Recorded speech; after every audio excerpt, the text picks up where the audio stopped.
Hello everyone, today we'll talk about how to fix or how to solve the problem of hotels.com. You will enter to settings. Here you can click on apps, default apps, app settings. On above you can search about hotels.com. Here you can go to first stop and you can click OK.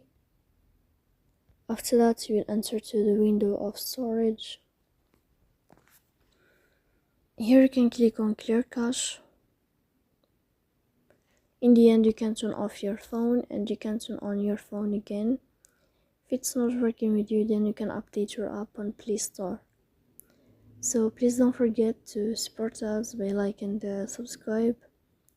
See you next time in another video, and thank you for your attention and your watching.